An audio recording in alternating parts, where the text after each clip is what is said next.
Welcome to the Explainer. So you're thinking about upgrading your home's heating and cooling, right? Well, you've probably noticed the market is just absolutely flooded with options right now. It's kind of overwhelming. Our goal today is to cut right through all that marketing noise. We're taking a completely honest, expert approach to demystify the whole mini-split purchasing process. We're going to look at the hard data, the real costs, and some pretty major industry secrets you literally need to know before you buy in 2026. Here's our roadmap for this Explainer. We're going to cover 1, the ductless revolution, 2, getting the size right, 3, the real installation costs, 4, the ultimate brand tier list, and finally, 5, essential system maintenance. Let's dive in. Section 1, the ductless AC revolution. Why ducts are dead. Okay, I absolutely love this quote from our sources. Forget about those clunky window units that block your sunlight and sound like a dying lawnmower at 2 a.m. I mean, it perfectly captures the total misery of old cooling tech, doesn't it? We've all been there, just trying to sleep while a window unit aggressively rattles the glass. Well, the reality of modern ductless tech is a massive, sleek upgrade. It's a total game changer for both comfort and, thankfully, quietness. So what exactly is a mini-split? At its core, it literally splits the work. You've got this whisper-quiet indoor air handler up on your wall, and the noisy compressor, that stays outside where it belongs. But here's the real magic: inverter technology. You know how older units do that annoying blast-on, blast-off routine? Yeah, modern mini-splits don't do that. A compact 6,000 BTU, half-ton unit just gently ramps up and down. It holds your exact set temperature so perfectly, you probably won't even notice it's running.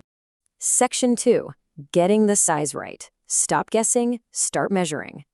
Look, when you throw an oversized HVAC unit into a tiny bedroom, you don't get better cooling. Actually, you get an environment that feels like a damp cave. The compressor short cycles, meaning it turns on and off way too quickly, and that completely traps the humidity indoors. But a right-size system, like a 6,000 BTU unit for a 150 to 250 square foot room, that runs continuously at a super low power. It gives you precision cooling, whispered quietness, and just perfect humidity control. So the absolutely crucial point here is matching the math to your room. This chart translates all those confusing BTUs and tonnage numbers into concrete square footage. A standard bedroom or a small home office? That fits perfectly with a 6,000 BTU half-ton unit.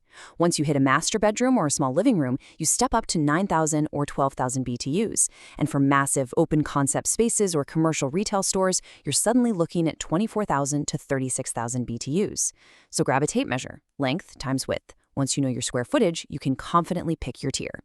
But hey, square footage isn't the whole story. Your exact environment really matters. You should actually size up, say bumping from a 6K to a 9K unit if your room is actively fighting against you. What do I mean? Well, things like uninsulated exterior walls, massive south-facing windows just baking in the sun, heat-generating electronics like a heavy gaming setup or server, or vaulted 10-foot ceilings. All of those add extra heat load. In these specific mathematical exceptions, stepping up a size is totally justified. Section 3. The real installation costs. Upfront versus long-term. Okay, brace yourself. The shocking reality is that total installation costs can range anywhere from $2,500 all the way up to over $15,000. Crazy, right? Why such a massive range? Because it scales drastically depending on your specific project. Popping a single zone, 6,000 BTU unit in a home office sits at the lower end, but if you're outfitting a massive 5-zone whole home system, yeah, that price tag is going to scale up incredibly fast. And here's a bit of a truth bomb for you. The pro labor alone can cost between $600 and $1,200 for just one zone. That's right, the installation often costs as much as the hardware itself. But listen, good HVAC techs shouldn't be cheap. They have to mount heavy condensers, perfectly flare copper lines, pull a deep vacuum to rip out any moisture, and safely handle strict A2L or A3 refrigerants. This is highly skilled labor that absolutely requires EPA certification. And this right here brilliantly illustrates why sizing appropriately actually matters for your wallet. If you decide to size up just in case to a 9,000 BTU unit when you realistically only needed a 6,000 BTU one, take a look at the 10-year total cost of ownership. Over a decade, that unnecessarily larger unit is going to cost you hundreds of dollars more in energy consumption and upfront hardware costs. Let the math dictate your purchase, folks, not guesswork. Section 4, the ultimate brand tier list. Exposing the OEM's secrets. Now, what's really fascinating here is that this exposes a major industry secret. 90% of the brands you see online, they do not actually own factories. They buy units from massive Chinese manufacturing giants like Midea and Gree, and they just slap their own sticker on them. Senville and Pioneer, largely built by Midea. Tosat, that's actually Gree's house brand. Knowing the true parent company of your system is absolutely vital if you ever need to track down replacement parts a few years down the line. So, who sits at the very top of the mountain? Tier 1 is ruled by the premium Japanese giants. Mitsubishi is pretty widely considered the king of reliability. Their hyperheat tech maintains 100% heating capacity even when it's a freezing 5 degrees Fahrenheit outside. Daikin is literally the world's largest HVAC company, and they offer incredible 12-year warranties. And Fujitsu, they are the whisper quiet champions, getting down to an almost silent 20 decibels indoors. If you want a true buy-it-for-life premium system, this is your tier for sure. But what if you're looking for value? Well, tiers 2 and 3 offer this brilliant tension between upfront hardware savings and labor costs. Brands like Senville and Pioneer give you really solid performance for 30 to 40% less money than the premium brands. But the catch is you must pay a pro to install them.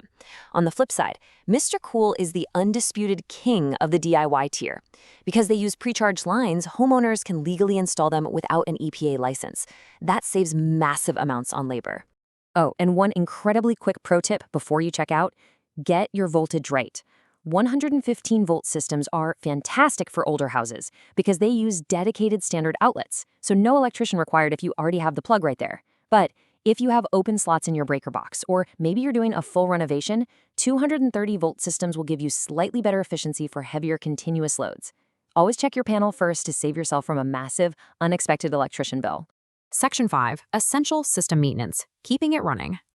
So mini splits present a pretty unique maintenance challenge. Unlike traditional central air, the dirty blowers and evaporative coils are sitting right inside your living space, usually high up on a wall. You can see how the technician in the photo has to carefully disassemble the outer casing of the indoor unit. You definitely cannot simply hose these down casually without risking some serious damage to your walls or frying the sensitive electronics inside. So, how do the pros actually clean them? They use highly specialized equipment like the Speed Clean system and a heavy-duty bib kit. This bib wraps entirely around the wall-mounted unit, essentially acting like a giant funnel. The setup allows the technician to safely apply foaming alkaline degreasers and use pressurized water to just blast away all the sludge, dirt, and microbial growth. It funnels all that nasty water safely into a bucket on the floor instead of all over your nice living room carpet. The exact procedure pros use is super methodical. First, they run a temperature test just to confirm the unit actually works before they even touch it.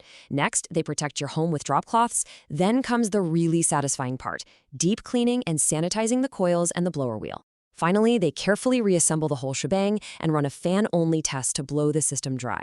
Following these specific steps restores the unit's energy efficiency and really helps prevent catastrophic breakdowns later on. Which brings us to the ultimate question for you to consider. Taking all this data into account, looking at your own skills, and checking your budget, are you a DIY warrior ready to tackle a pre-charged system yourself? Or are you more of a buy-it-for-life investor looking to hire a pro for a premium, whisper-quiet setup? The data is in your hands, the sizing math is clear, and the real costs are totally on the table. Think about what works best for your home and make the perfect purchase. Thanks so much for joining me on this explainer.